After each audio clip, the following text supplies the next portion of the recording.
pengembangan teknologi informasi berbasis akulturasi Islam dan budaya.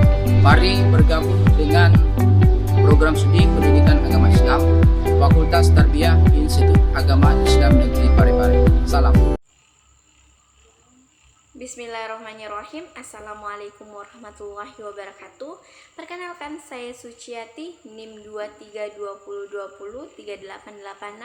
2320203886208058, Prodi Pendidikan Agama Islam.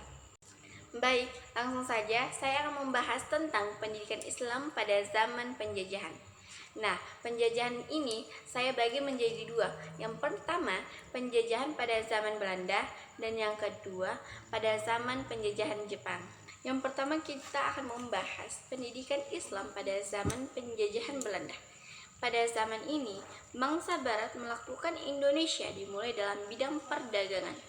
Kemudian, dengan kekuatan militer pada zaman itu atau pada saat itu, kedatangannya membawa kemajuan teknologi. Namun tujuan utamanya adalah meningkatkan hasil penjajahan. Begitu pula di bidang pendidikan. Untuk pendidikan Islam, pada awalnya Belanda membiarkan pendidikan Islam dalam sistem kerajaan Mataram. Tapi lambat laun mengubah pendidikan Islam sedikit demi sedikit. Belanda berusaha melumpuhkan pendidikan Islam, dimulai dengan daerah-daerah yang mereka kuasai. Namun, dengan berbagai usaha Belanda menghilangkan pendidikan Islam, bangsa Indonesia tetap mempertahankan agamanya, seperti membangun organisasi-organisasi keagamaan, seperti yang sering kita dengar, Muhammadiyah, Syarikat Islam, Al-Irsyad, Nahdlatul Ulama, Nahdlatul Watan, dan lain-lainnya.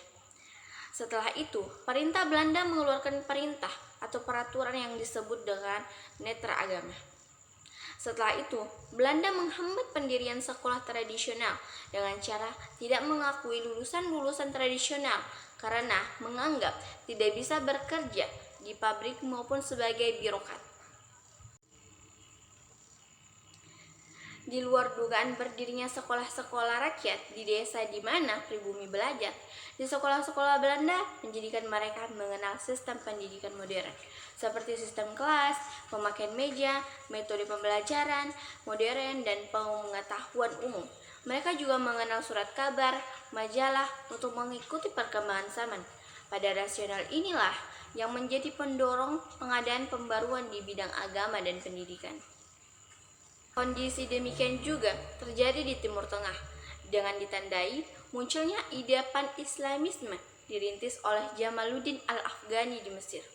Pada saat itu, santri-santri Indonesia yang belajar di Hijaz dan Mesir dan bermukim di Mekah dan menjadi alim ulama atau guru besar, seperti Syekh Ahmad Kati Minangkabau, Syekh Iman Nawawi Banten, dan Syekh Arsyad Al-Banjari dan lain-lainnya. Dan ketika kembali ke tanah air, mereka mengajarkan ilmu-ilmunya yang tinggi mutunya, seperti pelajaran ilmu sorof, nahwu, fikih, dan tafsir. Dengan demikian, pembaruan pembelajaran pendidikan Indonesia sudah dimulai sejak zaman kolonial Belanda.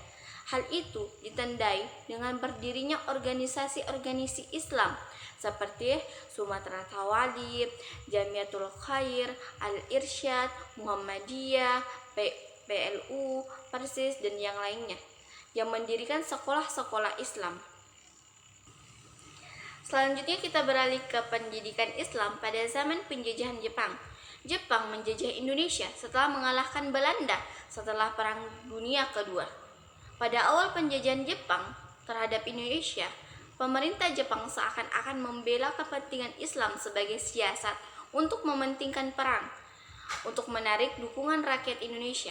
Pemerintah Jepang mengizinkan mendirikan sekolah-sekolah dan pesantren-pesantren yang terurus atau terawat dari pengawasan Jepang, yang menerapkan kebijaksanaan sebagai berikut. Yang pertama, kantor urusan agama yang dipimpin oleh Kiai Hashim Asy'ari dari Jombang. Yang kedua, pondok pesantren yang besar mendapat kunjungan dan bantuan dari pembesar Jepang. Yang ketiga, sekolah-sekolah negeri mendapat pembelajaran budi pekerti atau agama. Keempat, membentuk Hizbullah yang memberi latihan dasar kemiliteran pemuda Islam atau santri-santri yang dipimpin oleh Kiai Zainul Arifin. Yang kelima, Jepang mengizinkan berdirinya sekolah tinggi Islam dipimpin oleh Kiai Wahid Hashim dan Kahar Muzakkar dan Bung Hatta. Yang keenam, ulama Islam bekerja sama dengan pemimpin nasionalis membentuk barisan pembela tanah air atau disebut dengan PETA. Yang ketujuh atau yang terakhir, umat Islam mendirikan Majelis Syuro Muslimin Indonesia atau biasa disebut Masyumi. Jepang ini adalah agar untuk kekuatan umat Islam dan nasionalis bisa diarahkan untuk kepentingan memenangkan peran yang dipimpinnya atau dipimpin oleh Jepang. Jepang juga menjadikan sekolah dasar ditempuh 6 tahun dan mengadakan latihan bagi guru untuk mengindoktrinasi mereka dalam hal Hokko-Ikkyo atau dalam kata lain kemakmuran bersama. Pesertanya diambil di setiap daerah atau kabupaten masing-masing. Setelah latihan selesai, guru dikembalikan di daerah masing-masing, menandakan hasil yang telah mereka peroleh.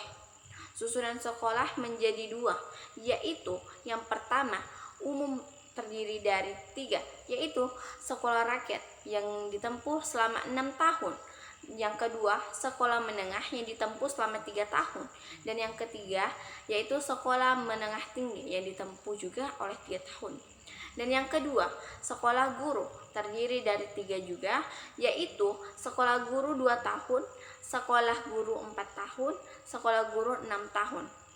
Sebagai bahasa pengantar dan digunakan di semua sekolah. Demikian sekolah-sekolah pada zaman militer Jepang mengalami kemunduran.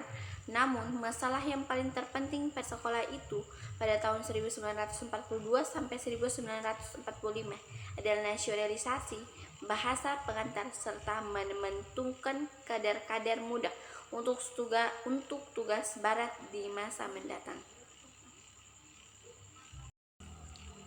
Mungkin itulah pemaparan materi saya tentang pendidikan Islam pada zaman penjajahan, yaitu pada zaman penjajahan Belanda dan pada zaman penjajahan Jepang.